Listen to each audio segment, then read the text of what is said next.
So, Bob, lots of emails. I'm trying to clear the slate. Okay. Clean the slate. At the beginning of every year-ish, let's try to get to as many as possible. Do we have a ballpark figure? Yeah, 1 or 2. Let's shoot for that goal. So this first question is from patron and YouTube member Brittany from Bellevue. Oh. She sent in an Atlantic article, and she actually pulled some quotes, which makes it a lot easier for us to comment instead of reading the whole article. So the article's title is Therapy Vacation Long Term or something like that. Oh. And the first quote, Bob, tell me what you think. Yeah. Quote, instead of working on problems related to his symptoms, he and his therapist, so instead of working on his problems related to his symptoms, he and his therapist chatted about his vacations, house renovations, and office gripes. His therapist had become, in effect, an expensive and especially supportive friend, unquote. Bob, what do you think? Yeah, I agree. That's not a good use of time. Occasionally, my therapist and I will geek out about tools because we're both sort of tool nerds. And sometimes that'll go most of a session. What tools are he into? You know, he's a DeWalt guy.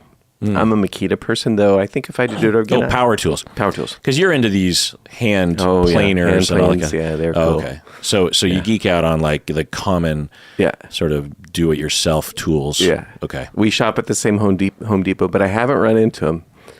But he bought a house near there, and he told me that a couple months ago, he was like pushing his new tool chest up the road, up Aurora, to where he lives. And I've had my same tool chest. You know, that red classic, I can't remember the brand, but metal tool chest with all the drawers and everything. Yeah. I've had that thing for, 20 years. I don't think I've seen your tool chest. The other day, I bumped into it, and it revealed that there's a shelf in the top shell. The top looks like it's just a cap, you know? But if you sort of yank on the lid, it pops open this top, like a penthouse or a roof, I guess, like a roof party zone. You know what I mean? 20 years. I never knew this little compartment existed. So do you think, the implication of this article is that, well, they're not implying, they're saying that this therapist has become an especially supportive friend because they're just talking about vacations. What do you think about that? I think that that's not a good use of time, and that it suggests to me that maybe they're both avoiding something. So I don't think it's like, if that's what, I don't think a person should do that. I don't think a therapist should, talk about such things exclusively with their clients. I think, though, it's one thing to listen to your client if they want to tell you about, their new vacation or their toy or something. That's one thing, but to just talk about those things as a matter of course in your sessions is that's not going to help anybody. I don't think. Yeah. Avoidance, or the therapist is using therapy time for their own benefit. Yeah. They just want to talk about their tools with someone that's interested, and they're not keeping their eye on the ball. Right. And the client might be totally willing to go along with it for a variety of reasons. Sure. Having said all that, there's a possibility that this therapist that they're referring to absolutely has a very viable clinical reason for chatting about vacations, house renovations, and office gripes. We don't know anything about the therapist or the client. Yeah. We just hear this thing and we apply it to ourselves, and so we don't know. What do you think it would be, though? Like how would this be? Well, why do you think your therapist chats with you about tools? In part because we both are tool geeks, but I think if he had to justify it clinically, he'd probably say that this is a way of keeping in contact with me and relating to me around something that's interesting to me. Yeah. Like if I wasn't interested in tools and he started talking about them, we'd have that'd be weird. Yeah. With perhaps the effort of deepening the relationship, there's a variety of reasons. Another reason is to level the hierarchy. Yeah. Some therapists actually very adherent to the idea that they do not want to be above their clients because they think that it is unhelpful to be above a client. And one way you can do that is to kind of chit-chat every now and then. So there's that. Also, maybe sometimes for me, at the end of a session, the session just sort of naturally wraps up 5 minutes early. Right. And we have 5 minutes to kill. Yeah. and it's not a good clinical idea to start a new thing. Right. So sometimes you chit chat. That's not very common, but that can happen. It's just a variety of reasons. You just don't know. Yeah. Having said that, does avoidance or therapists' unethical use of therapy happen? Yeah, absolutely. Yeah. Another quote here. Studies suggest that most therapy clients can measure their treatments in months instead of years. Studies suggest that most therapy clients can measure their treatments in months instead of years. What do you think they even mean by that sentence? That sounds like a CBT thing, and like a symptom log kind of thing. I guess I don't know. What do you think of it? I don't subscribe to that notion. How many years have you been in therapy? 34. Have you reached your goal 33 years ago, and now you're just chit-chatting about tools? Yeah, that's all I do. Yeah. Yeah. Yeah. I like to give him money and put his kid through college. That's what I want to do. Yeah. The thing that is just so bothersome is that there's not a lot of other treatments in the medical field or otherwise that get scrutinized so much. And there's all this paranoia about online therapy and psychiatry. And I find that it's just another veiled manifestation of anti-emotion, anti-psychology, anti-psychiatry, anti-talking about your feelings, anti-women, because the patriarchy is about pulling yourself up by your bootstraps and not talking about your feelings. And it's like you get these journalists who don't know shit about shit and are... Now, of course, you'll have clinicians that'll say shit like this too, but it is really philosophically off the mark. When you look at studies, by their nature, because they're limited by money, you cannot do long-term studies. Very few. It's very expensive, and sometimes just impractical because you have to follow people for decades. Right. So what do people do? Well, they limit themselves to manualized treatment forms that are maybe 10, maybe 20 weeks. Right. And you measure people over a 6-month period.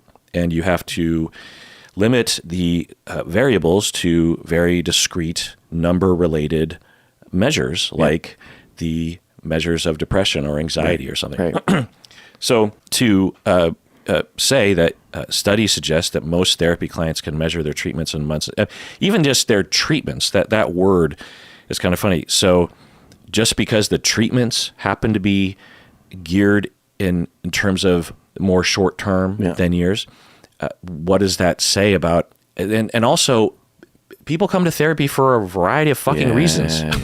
Yeah. If you come in to talk about quitting smoking, then the protocol is not set up to go for years. Yeah. But if you're coming in with borderline personality disorder or with avoidant attachment or disorganized attachment, then everyone agrees that is an expert in those areas that you cannot possibly treat that in 10 weeks.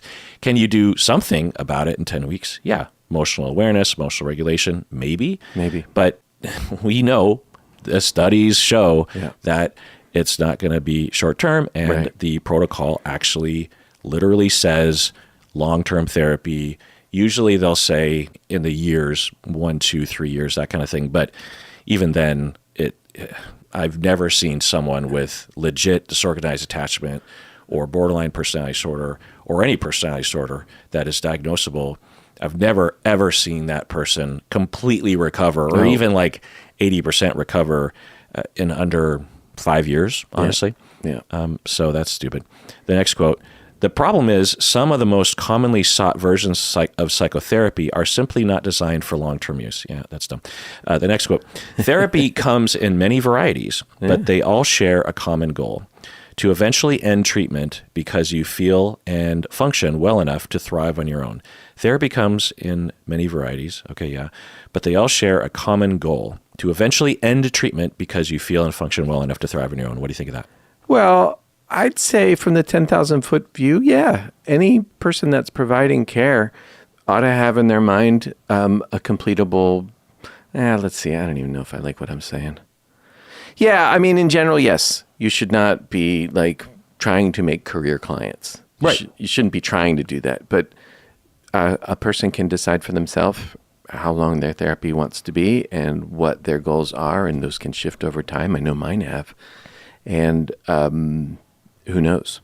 Like, so this is written in a sort of a glib way that is narrowy. Yeah. Yeah. Philosophically, of course, with every single client I've worked with, the goal is so that the client no longer needs therapy. Yeah.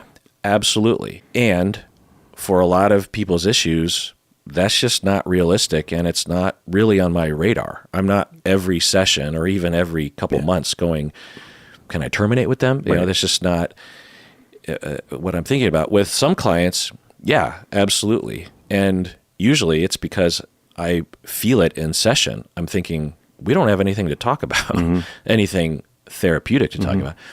So I get kind of bored, you know. I'm like, this isn't really what I want to be doing with my time. And the vast majority of the time, the client initiates that termination because they're driving to therapy and they're like, I don't have anything to talk about. And they sit down and lo and behold, they don't have anything to talk about. They'd rather do something else with their time. Right. I mean, they might like hanging out with me, but there's a lot of annoyance getting to the office and stuff. Right. Another thing here, excessive self-focus, easily facilitated in a setting in which you are literally paying to talk about your feelings, can increase your anxiety, especially when it substitutes for tangible actions. What? So the full sentence without the caveat is excessive self-focus can increase your anxiety, especially when it substitutes for tangible actions. So what do you think about that? I think that's just fucking annoying. Yeah. I don't even know where to start. Like, excessive? Well, who decides what's excessive? Yeah. Self-focus? Yeah. If my client comes in, they're talking about their dog, I'm probably going to be thinking, well, maybe we want to move the needle here a little bit, except dogs are really important. Yeah. Creates anxiety? Why would we think that? Well, it depends on what we mean by excessive self-focus, but the construct can sometimes be defined as the behavior that some anxious people will engage in. Like, for example, for myself, I have slight medical or health anxiety, hypochondria. And the research shows that, or the research is seemingly pointing the direction that potentially for some of us, we all have the same amount, all of us humans have the same amount of anomalous body sensations. Body noise, they call it. Yeah. Like a weird feeling in your stomach, or a pain in your chest, or an itch on your knee or whatever, or you feel a little lack of energy or something.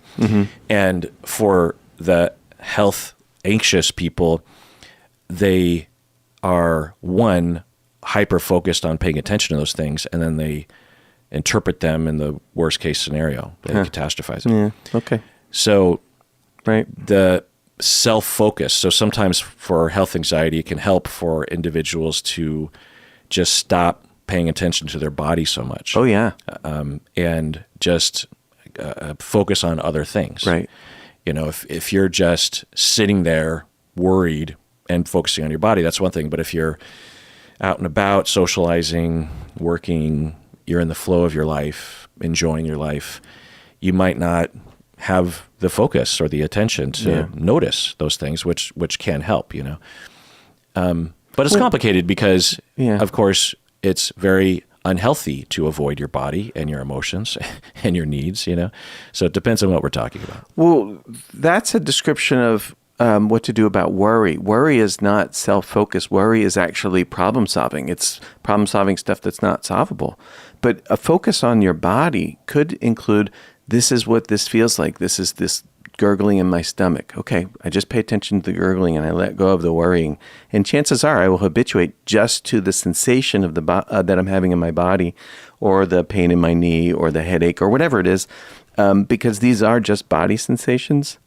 And when you couple them with worry thoughts, then you start feeding a dragon.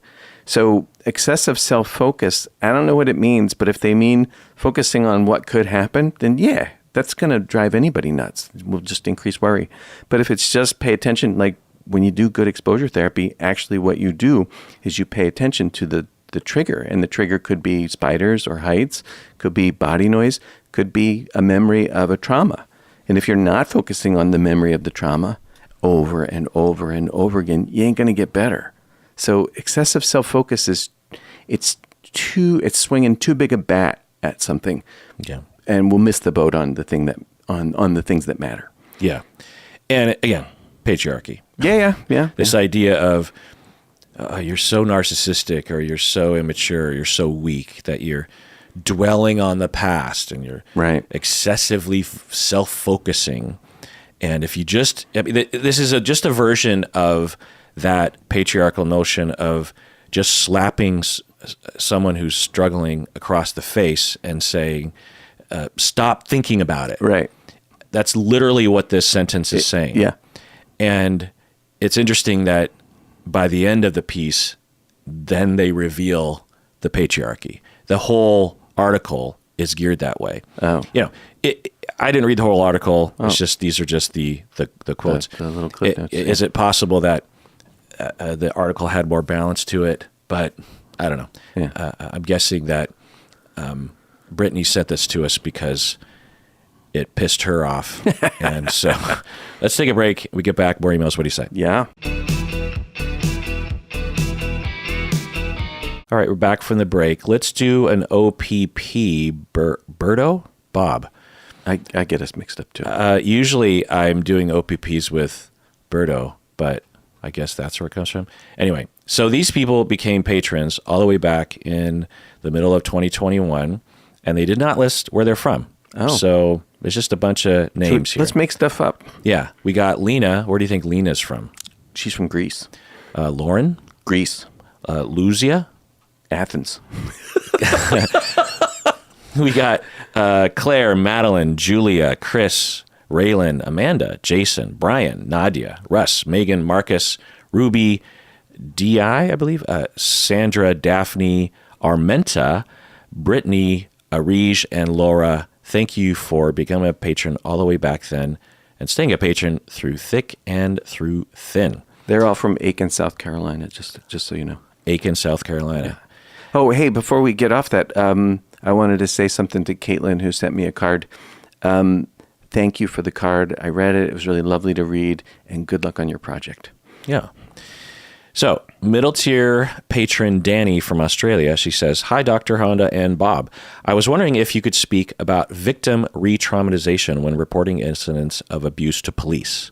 Oh. Victim re-traumatization when reporting incidents of abuse to police. I live in Australia where there is no statute of limitations for reporting sexual abuse, which is great. Yeah. I am 27, and I have been working with my therapist for the past 5 years, unpacking significant childhood trauma, which included sexual abuse from my brother spanning 8 years from when I was 9 to 17. I'm sorry. I have made significant progress in therapy, and I do want to report this to the police. And I want to share this with my family and the wider community. Mm-hmm.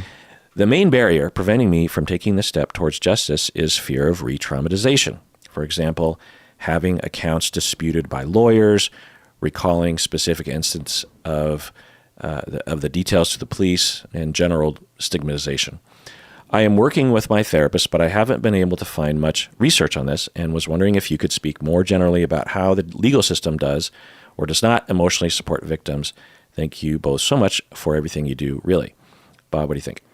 Well, I don't know much about this stuff, though I did see that there's a documentary, I think it's on Netflix, about women who report rape, who end up getting accused by the cops of making it up and then having criminal or whatever charges filed against them for making up a false report. And that's just horrifying. I suspect that most law enforcement people, this is just a guess. I have no idea if this is true. So if I'm getting it wrong, let me know. But I would guess that they're not well trained in terms of what's going to happen to somebody when they talk about, when they report a crime and when they're talking about what happened. So I was wondering if, who wrote in, is it Lauren? It No, is it's Danny. Danny, excuse me. Sorry, Danny. I wonder if it would make sense to call the cops and ask them what's the process for interviewing.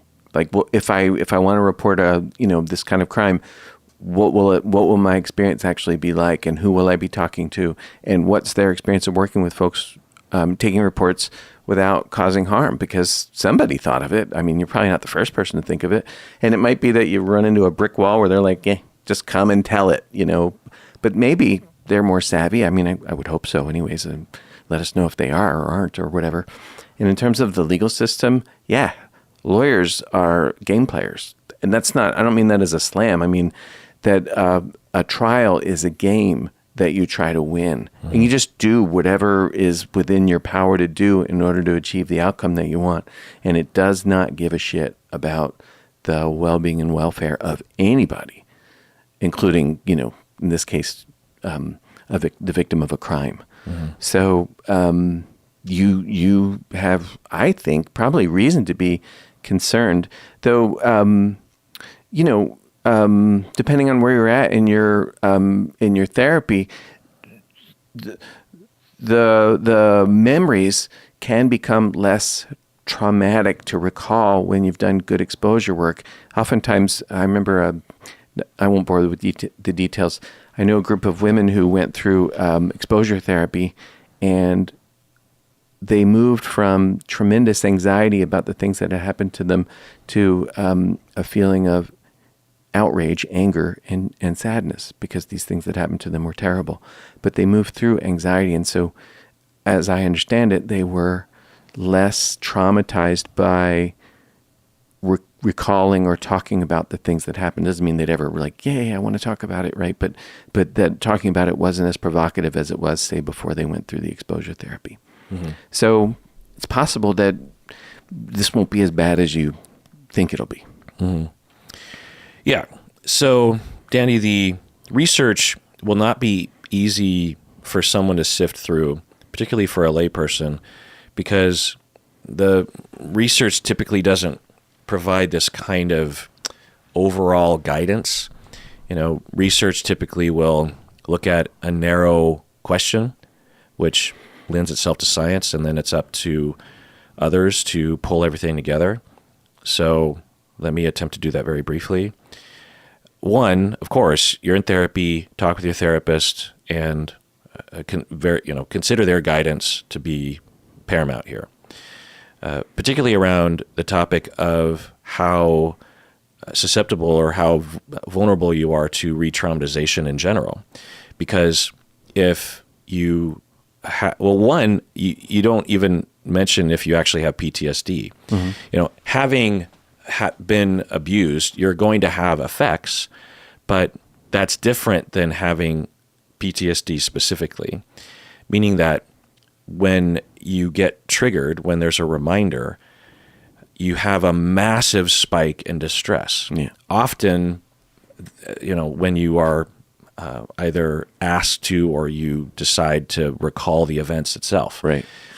If you don't have a massive spike in stress, maybe you have a little bit of distress, or it makes you feel uncomfortable, or it makes you sad.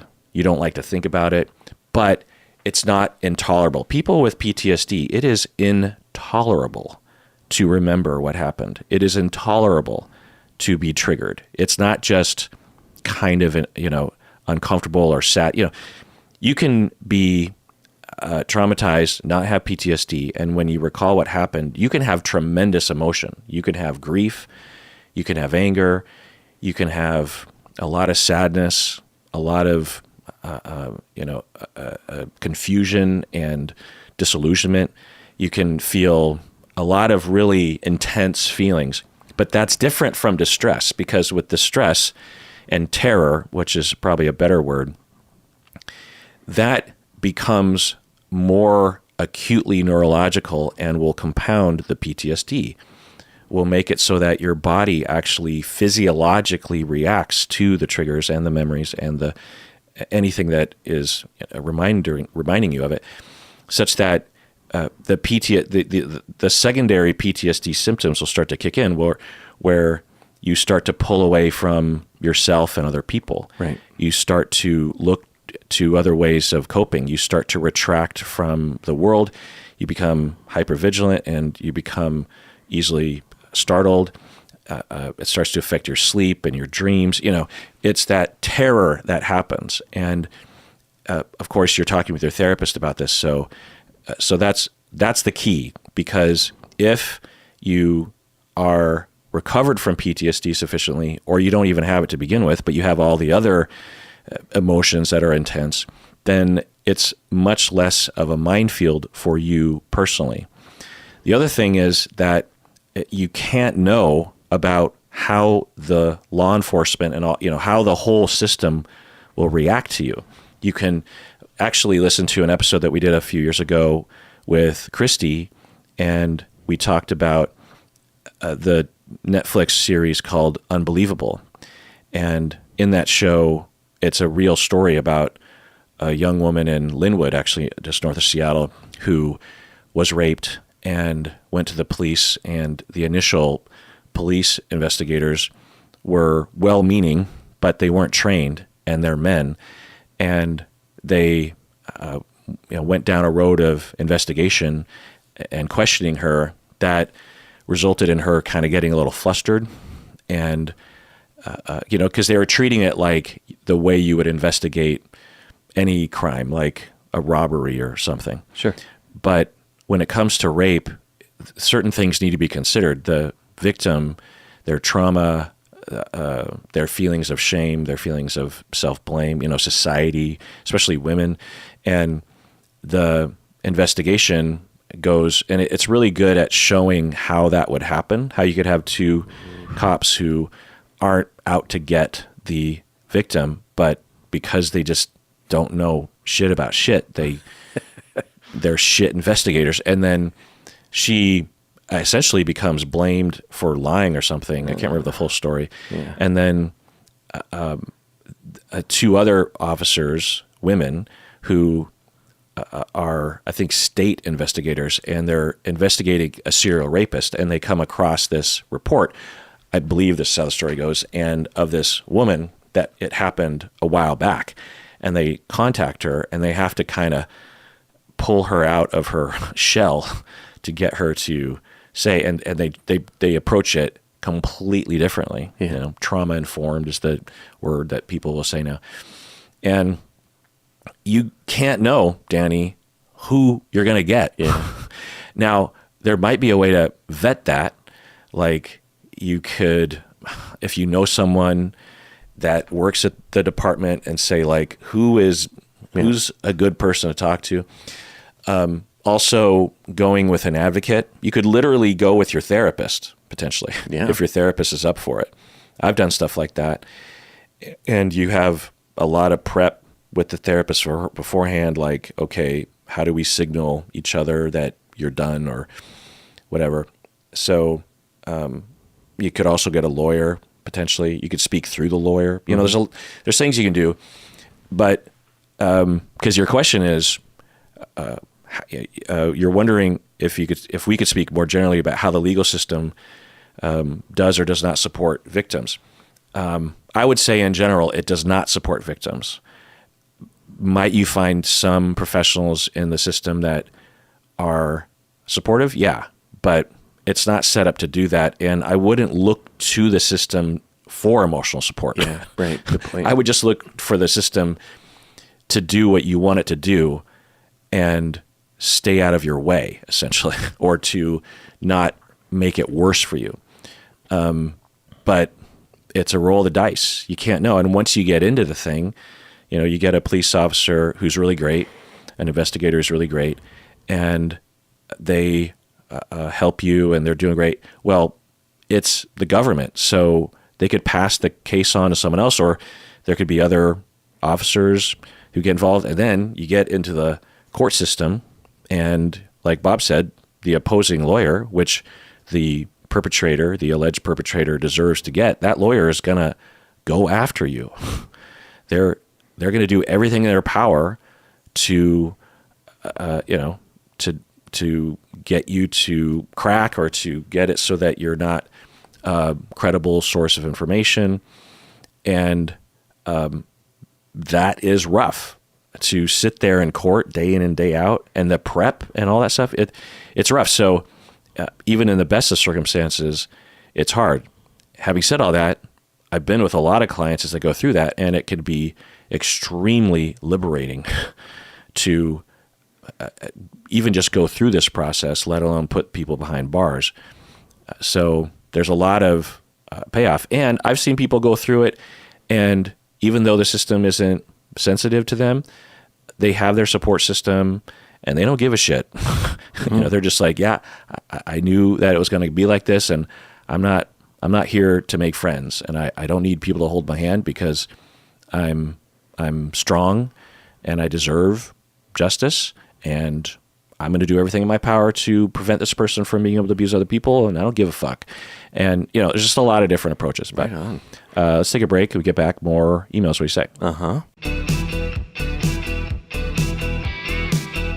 All right, back from the break. So there's a lot of OPP, Bob, that I have not been getting to. So these people became patrons all the way back in 2021. Whoa. And they are middle tier patrons. They're more deserving listeners. So we have Ayana from Ontario, Ioana, or probably Ayana, Diana from New Jersey, you from Santa Rosa, California, Katie from Great Britain, Jessica from Walkersville, Maryland, Cecil from Richland, Washington,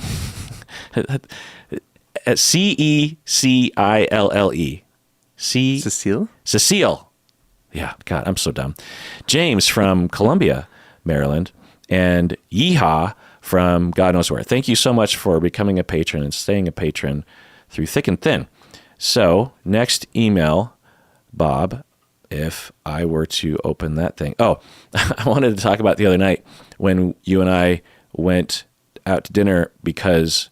tell why we were going out to dinner. Was it's 2023-13 tournament banquet dinner. Yeah, featuring you and me. So winner of record for the year of 2023 gets free dinner. Yeah. So Bob and I play a game called 13. Yeah.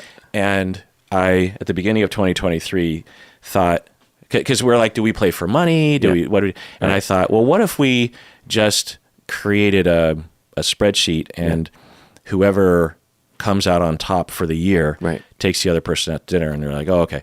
Or the other way around, whoever comes out bottom takes... Oh, right, sorry. Yeah. And I came out on bottom by far. I started out like just creaming you. Just murdered. And then you... creamed me to a lesser extent for the next odd number of games. And so we went out to dinner, and then you were like, let's go to the casino. That's true. you got a Colleen virus or something. And so I was like, oh, okay. And we took a Lyft, and on the way over there, I, in my way, befriended the Lyft driver. And to the point where we get to the casino... Well, first off, he dropped us off at the first casino, and it's no longer a casino. Right. And then we called another Lyft, and he just came back. Same guy. And then he took us a few blocks down the street to another casino, and I was talking with him, and then you went inside because you were bored. Well, we were there. It's customary to get out. Yeah. And I'm talking to him.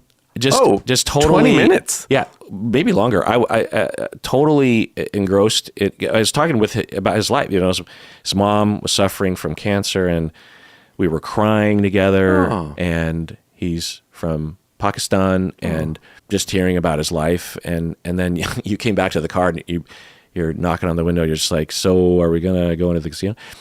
And then we got in another Lyft, and I ended up talking to that guy for a long time. That's the guy. I got in a different Lyft and went home, and you went home and that fella. Right. Yeah. So I guess I hadn't told you this. In the second Lyft, he parked in my driveway, and we talked for half an hour. Wow. This guy, he eventually confided in me about he has an abusive wife. Oh. Like a terribly abusive wife. Poor guy. and he wanted to know what to do. He had no idea. Again, immigrant fella, and didn't know how the system works or what his rights are or anything. And generally people don't really know. Yeah. But I, listened and gave him some advice on what to do. It's not an easy situation. Yeah. But the irony was that he works for DSHS. He works for the government agency that is best suited to connect him with the right people, and yet he still is in a bind, because she will lie to the police, according to him. I can't know, but it sounded very credible. Mm-hmm. But I just thought it was funny that we played 13 and I lost again. So at dinner, I think at this point we're looking at it's not luck, because if you're losing that many times in a row, overall, then you must just be a better 13 player than me. I don't know. It could be streaky. I mean, it, bell-shaped curve and all that. Who knows? But next time we play, I guess we'll find out. And maybe we're changing the terms. What terms? The terms of our deal. Like I have to win 2 for your 1 in order to like a handicap system. Absolutely not. No. That is like humiliating. It's tempting, but humiliating. Okay. Sheeby asks the following questions. Hi, Bob. I really love when you speak because my partner had the butler syndrome, as you put it. Oh. And your insights gave me understanding. Oh. My partner is so sweet and kind and attentive, but he has a dark side when he will become an abusive, mean, and self-righteous. Mm-hmm. His biased vision of me brings him pain and distress, which makes me feel guilty and helpless. So just chiming in here, Bob, what do you think? I'm sorry to hear it. It's really tough to be on the receiving end of that. So you must love the guy. And I would bet he's not doing it because he enjoys hurting you. And I wonder if he's remorseful after the spell, after the trance subsides. Yeah. Going on with the email. After being abused and gaslighted for 7 years by him, I saw hope because he finally sought treatment. But even after he improved, he kept making me feel like a terrible person. Oh. I had given up everything. I had to let go of me until I could not take it anymore, and I left him. Oh, I basically just left him, and I haven't talked to him in 1.5 years. Mm-hmm. I'm still trying to rebuild myself, but I am childishly convinced that we can make things work in the end, and he will become a healthy partner for me. Bob, what do you think? Oh, I think that's not likely. Like going into the relationship with the idea that he has to change and that you have the power to change him, probably you're starting off on the back foot. So it might be useful to let him go and focus on, what is it that you want? Like you want a partner? Great. Open yourself to the possibility of having a partner. You want a relationship that's wholesome and fulfilling and satisfying? Great. Open yourself to that possibility. But there are a lot of people in the world. So my guess is there ain't nothing special about any one of us. So go find it somewhere else. Yeah. And the idea that you're going into a relationship where you're going to change somebody, ask yourself, what's that about? Yeah. Just think what it would be like, Sheeby, if you had a partner that is just incapable of being abusive. They might get upset sometimes. Sure. They might be slightly a jerk face sometimes. Yeah. But you don't have to worry about that. You don't have to change them. You don't have to manage anything. There's no risk of that happening. Just imagine having a partner like that. You have one life to live, and you deserve to have close attachments. And, it's totally normal to miss him. Sure. But given what you're saying here, it's not advisable. Yeah, like leaving the relationship was a wholesome choice. That's the view. That's the sense I get of the email. So going back to it, I can't see it. Yeah. Let's see. Good luck. Yeah. So there's a couple other questions. Can you talk about what my situation evokes in you and makes you feel. Bob, what do you think? It makes me feel guilty for my jerk face moments. And though one of the things that I am very good at is apologizing sincerely and recognizing that it ain't nobody's fault. It's probably not even my fault. I mean, my behavior is my responsibility, but the fact that I am as I am is really nobody's fault. And I'd say one of my strengths is I have a good amount of humility. And so when I fuck up, I just say I'm sorry. And I mean it. And it doesn't mean I won't fuck up again, though I have noticed that my fuck-ups are less frequent and less intense. Recently, we were having a pretty tough conversation that could have led to one of these explosive moments, but it just didn't. We both stepped away from it and kept it from getting out of hand, which I was really glad about, though it was still similarly dissatisfying, probably for her too, for Colleen too, but I'm grateful for that because I do not like the way I end up behaving. It's not good. But that we've been in couple therapy again now for about 6 months, and it's been really, really, really helpful. So things are settling inside me in some ways. Yeah. Yeah, I'd never thought about this before until Sheeby's email here. But I think there's a downside or a risk to you talking about this sort of thing, because what it might do for some victims out there is give them unrealistic hope about their abusive partner. Right. I hope that victims out there really pay attention to the way Bob talks about this in contrast to your abusive partner. You know, it could be tempting to hear Bob talk and think, well, I've seen hints of that, or I imagine that being possible in my partner, and how do we get there? Bob's been through 34 years of therapy, he said, and he's a therapist himself, and his prickly behavior, if you will, is probably nowhere near what other abusive, well, I know it's nowhere near what other abusive people are doing.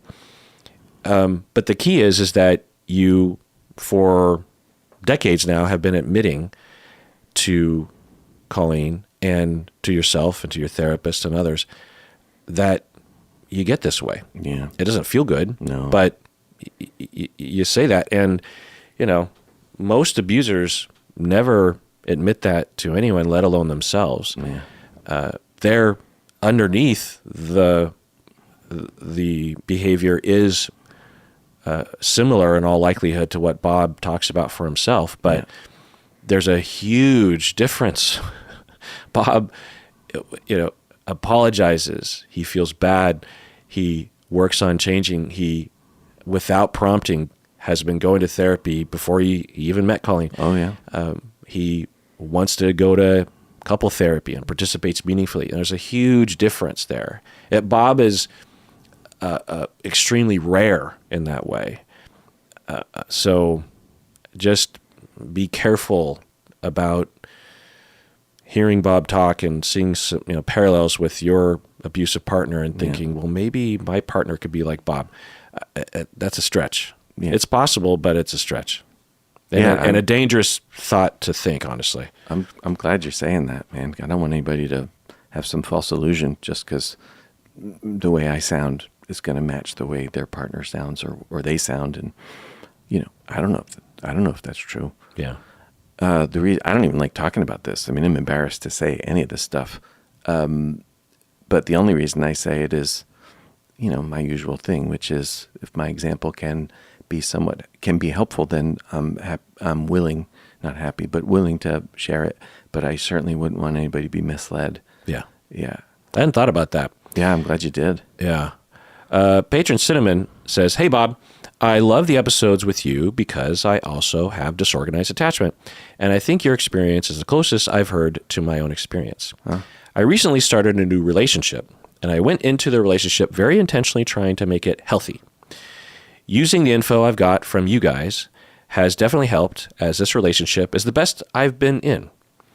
But I'm showing a decent amount of preoccupation. And more recently, I started getting more avoidant since I was sick of being preoccupied all the time. Mm-hmm.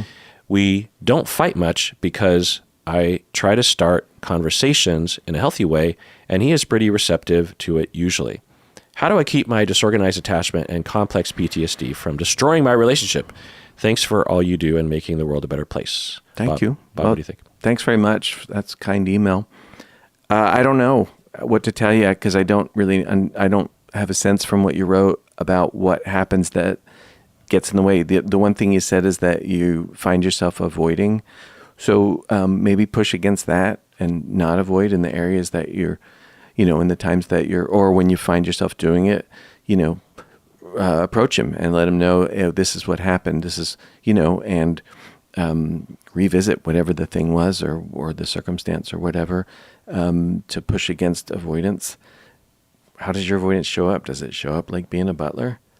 Like, does it show up in caretaking, at the expense of balance, the give and take, too much give, not enough take or something like that. So, but beyond that, I'm sorry, I can't say more. Yeah, it's hard to know. The way that it looks, Cinnamon, is that it's the progression of closeness that is becoming more intensely threatening to you. As you got close to your primary caregivers and attachment figures when you were very young, that's when the threats began and got worse and worse. And so there's this paranoia that mounts over time as you deepen the relationship. It sounds like you started off on a great foot and you're very aware and you've done a lot of work, but there's no getting around your disorganized attachment. And the closer you get, the longer the relationship goes on, the more intense it feels, the more is at stake. Yeah. And the more it starts to feel like the attachments that you had growing up, even though it isn't. And so there's going to be fear and there's going to be triggers. And, you haven't said anything bad about your partner, but, your partner could be a dick sometimes. I'm just going to guess because that's just normal. So that's not great either.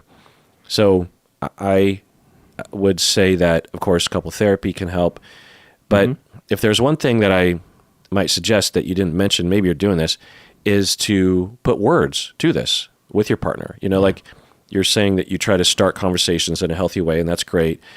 Another thing you can do is be vulnerable about what you're talking about. Yeah. You could tell your partner, so I want to tell you what I'm going through. I'm normally very preoccupied in this way, but I'm getting so sick of being preoccupied that now I'm being avoidant.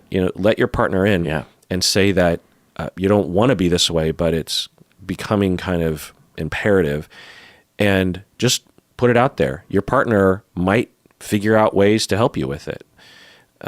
So sometimes just saying it will erase it halfway. Yeah. The problem is if you do this on your own and you go underground and you become ashamed and you don't let that person in. Yeah. That's a recipe for disaster. It's just living out the thing.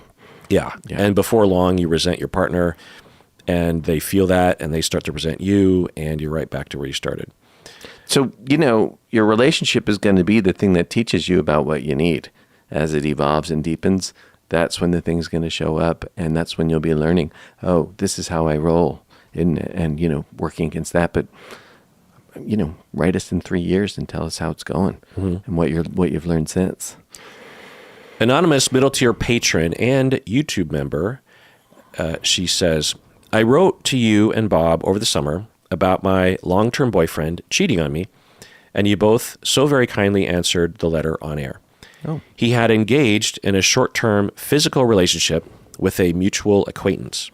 However, in the process of this coming out, a long-term emotional affair with his ex-wife was exposed, as well as a secret account on a dating app. Oh, I remember that. Yeah. He admitted he had cheated on every long-term partner he had. Wow.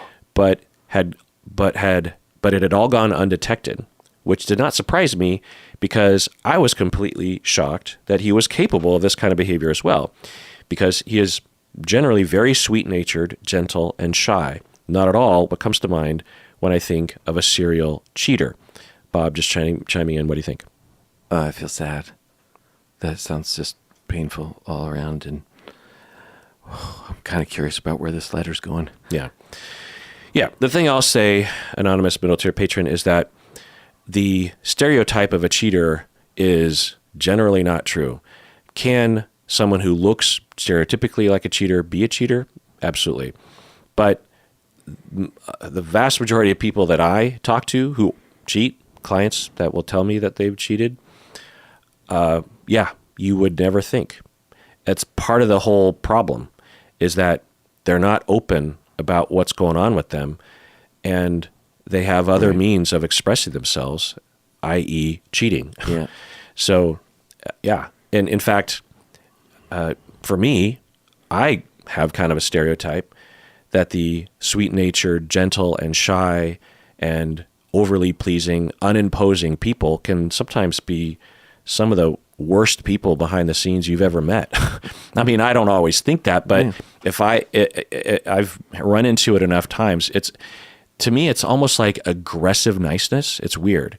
There's a weird vibe you get where on one hand, I feel uncomfortable, but I have no reason consciously to be uncomfortable because they're just showering me with compliments, or they're just never imposing themselves on anything. And boy, have I been burned by that. And I have learned my fucking lesson. And now when I come across, I mean, nice people, I like nice people, but like this aggressively nice, and also shyness isn't necessarily not a red flag of people going underground. Listen to my whole deep dive on passive aggressive personality. That's one type of what I'm talking about, but there are others. So I just want to put that out there, not to make everyone paranoid, but I want you all to know the facts going on. We have been in weekly couple counseling for 6 months, and he was eventually directed to see individual therapists by our therapist as well. So couple counseling for six months. They felt that he needed more one-on-one help to unpack the motivations for these behaviors. Because although he has stopped the cheating and the dating app, he still is struggling with some honesty issues in general and being able to identify for himself what is at the root cause for these behaviors. In spite of that, the therapy has been such a net positive for both of us, and we are seemingly doing better than ever. Yeah, just a little chime in. Makes total sense that he doesn't understand what the root cause is because it's probably pretty complicated. And it's great that it sounds like he's admitting to having honesty issues. And that is the core. It's not just cheating. It's like honesty in general. That's what I was saying earlier. It's like they're not revealing maybe much to anybody at all. And that's the core of the issue. Why are they not? It's for some of these folks, like the passive aggressive folks, once they feel safe enough to, share their feelings, particularly their anger, or just being upset with people, then they don't have a reason to be passive aggressive with their anger by cheating. But the cheating is just one manifestation of a general personality impulse to be secret. Sometimes literally just holding a secret for the passive aggressive person is a way of getting back at their partner. There's like, I'm secretly angry at my partner, but I'm not going to tell them because they don't fucking deserve me to tell them. And if you're the partner of that, you're thinking, well, how am I supposed to change my behavior if you don't? And the passive aggressive person is a master at masking how they feel. They just, you would never detect, it's really insidious going on, which brings me to my question. And by the way, I'm not diagnosing your partner with passive aggressive. There's a lot of other pathways here. Without knowing a clear why as to why he cheated, I am really struggling with the fear of this happening again. I suffer from complex PTSD. I become so hypervigilant that I fear I am slipping into attempting to control as a mean of prevention. When your partner is seemingly doing the work and trying to heal, what is the responsibility on my end regarding trusting them? I'm having a hard time believing it won't happen in some form again. Thank you and Bob so much for all you do. We don't deserve you. So What? Bob, huh? I don't know what that last sentence means. You deserve whatever it is. I don't know. Whatever good this is doing you, then I'm glad you're getting it. Yeah. I don't know about deserve. So the anonymous middle tier patron asks, what is my responsibility on my end regarding trusting my partner? Yeah. Well, do they... It's a risk. There's just no getting out of it.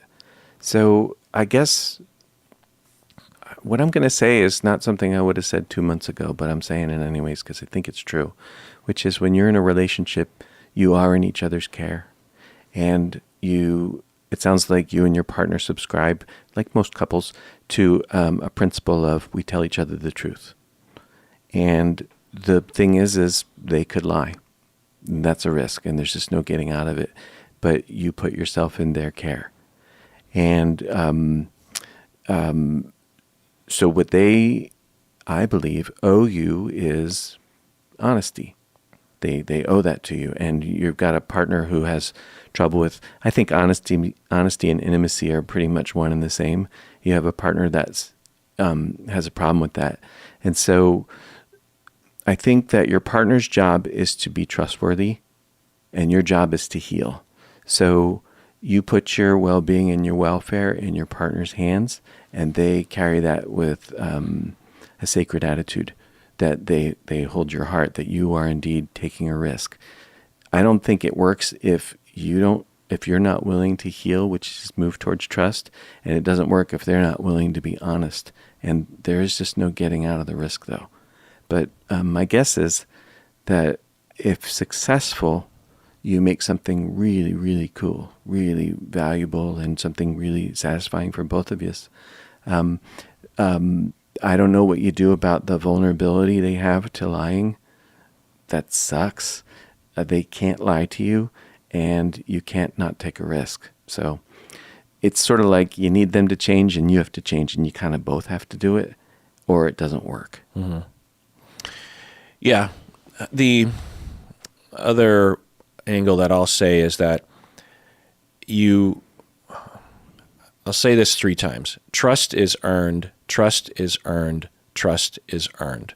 It's not something we gift another person. I mean, I suppose there are moments where we might get to a line in the road sometimes, but this kind of trust it's not wise to just gift someone trust without them earning it. Yeah. So you are, I don't know if people are pressuring you to trust, but don't. It's completely illogical to trust that he is never going to lie to you again or never cheat on you again. I certainly hope it doesn't happen again. I'm sure you hope. I'm sure he hopes it doesn't happen again. But he clearly has a problem. Yeah. And that problem, you don't even know he doesn't even know what it is yet. Right. So until he fixes that problem, which could take 10 years, by the way, then he's completely vulnerable to this. And it's compounded with how good he is at lying. Yeah. He has pulled the wool over multiple people that are extremely close to him. And he is completely fine with it. Yeah. He's probably not a psychopath, but something is blocking him from his compassion and empathy and responsibility. Yeah. So don't trust him. If you were trusting him, I would tell you, stop it. Now, what does not trusting your partner mean? Well, it doesn't mean that you are controlling. That needs to, you feel that impulse. That is the direct opposite of, that could make it worse. And you're worried. Yeah. But the thing that I would suggest is that you love in a different way, that you can love him deeply and also know that you have no idea, because at any point, you say that he's not cheating anymore and he shut down the app, but God fucking knows what he's doing. Who knows? You're not following him around all the time. He has a phone. He could be flirting with all sorts of people. So he could be having phone sex with people. I'm not saying this to paranoia you, but you have to deal with this reality. Yeah. And I'm guessing you are. That's why you're struggling. Right. So I'm just enhancing what you already know.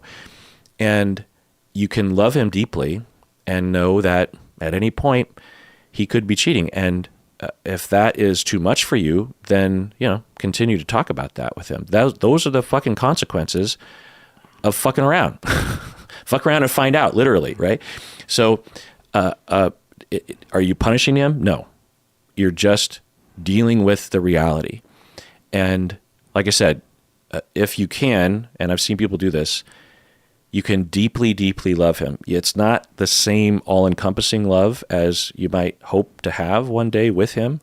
Once he, what I would say is, if I were in your shoes, is that once I see that he knows what's wrong and why he did all those things, and he is attacking it sufficiently in therapy, and he has done so for a year or two, and he has come to you in moments where he's like, I just did it again. I lied to you. Oh, that would be good. And I know where that comes from, and I'm not going to do that right now. You see that for a few years, then you can trust him, but not before. Not before. In fact, it's still, all the potential is still there. Like, what's this guy doing? Huh? Like, imagine you're the partner, you know that you cheat, you know that it has this impact on somebody else, and it's a profound impact, and you still do it. Well, I've had a lot of clients like this from various different angles, the passive-aggressive type, but there's another type of person too. And I've seen it in action where I'm thinking of one client who, very nice, loving, mature guy, and him and his wife would fight a lot, and she had issues. And I'm guessing that, anonymous middle tier patron has issues as well. Sure. And not that that's a reason to cheat or whatever, but the ups and downs of a relationship, and his coping mechanism was to go down a road of cheating, and it was a slippery slope. It would start with these tiny little urges, not to cheat, but to go online, maybe just browse on Craigslist or something. Yeah. And then, it's harmless. I'm just looking, and it's just something to pass the time. Maybe the relationship improves a little bit, gets a little worse, and then he's starting to toy around with making his own profile or something. But he doesn't respond to anybody, and it just, and 6 months later, he's in a hotel room with somebody, and he would tell me about it, and I would say to him, "You're doing it again," and he already knew, because we'd been working on it, that the solution was working on his relationship, being vulnerable. Yeah, and it's complicated because his wife wasn't the best receiver of his vulnerability. Oh, right. So that is complicated. Yeah, like she's not a saint, And so he would say, "Oh yeah," but she did this thing, and I'd be hearing it. I'd be like, "Oh boy, well she's not helping," but I wouldn't say that. I just feel like, well, you gotta get the couple therapy or something. And he did this cycle over and over again, and even though he knew what was happening, you struggle. Every day is a struggle. You wake up and you try to get through the day, and it's 7:00 at night, and you're done with all your chores. The kids are winding down, and you're just like, I just want a little happiness today. And I'm so sick of my partner, and I give and I give and I sacrifice. I just want a little treat of some kind. And in that moment, you're just like, no one's going to know, and I'm just going to do this thing. And, it builds over time. It could be substances. It could be online gambling. Yeah, right. It could be anything. Yeah. So playing video games chronically or something. Right. It's a struggle, And if you went through a lot of relational traumas growing up, your emotional baseline is distress. So, It's everyone's been in that situation where they're trying to diet or something and they have a bad day and they're just like, fuck it, I'm eating a pizza. Oh, yeah, yeah. Well, this is that version. This is that, yeah. And you don't fault someone for having a pizza when they've been having a hard time all day. You know, Right. it's just like, yeah, you know, even though they know it's wrong, even, you know, they might even have a health issue that could kill them. But it's like, I just want a little gift to myself. Right. I've been, you know, really having a hard time. Yeah. I think this is pretty common. So there's a lot of possibilities that don't have to do with lack of empathy is my point. Right. The problem isn't, right. Yeah, got it. The move then has to be turned towards the partner and not towards the pizza or the Craigslist or whatever it is. Mm-hmm. And learn to be transparent. Yeah. And the partner, I think, look, I get that people have stuff that gets in the way, but the partner's obligation is to receive that and be decent about it.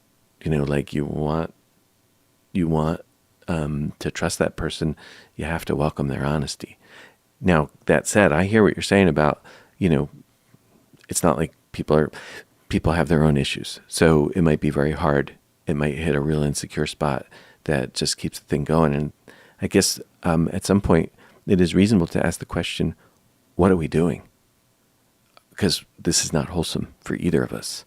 You know, if we want to keep it, that's one thing, but what's required to keep it is pretty big for both of us. What do you mean by wholesome? What did I say? Wholesome. Yeah, what did I say? This is not wholesome. Oh, we're hurting each other. Yeah. You hurt me by lying. I hurt you when I do whatever it is I do. If I'm an attacker or whatever, we're bringing each other down. Mm-hmm. So you know, it is reasonable to ask, what am I doing? If that's the direction this is going, and you know, do I want to do this anymore? They're sticky. Relationships are sticky. Mm-hmm. They're not easy to get out of, but at the same time, it is an important question to answer. What are we doing? Are we really willing to do what it'll take to pull us out? And I don't think that's like, on Wednesday we came up with this idea and on Thursday we enacted it. It's probably fits and starts for everybody. You know, we do good and then we fall away, and then we do good and then we fall away, or, you know. But life is hard, man. Mm-hmm. All right. Well, that does it for that episode, everybody. And please take care of yourself because you deserve it.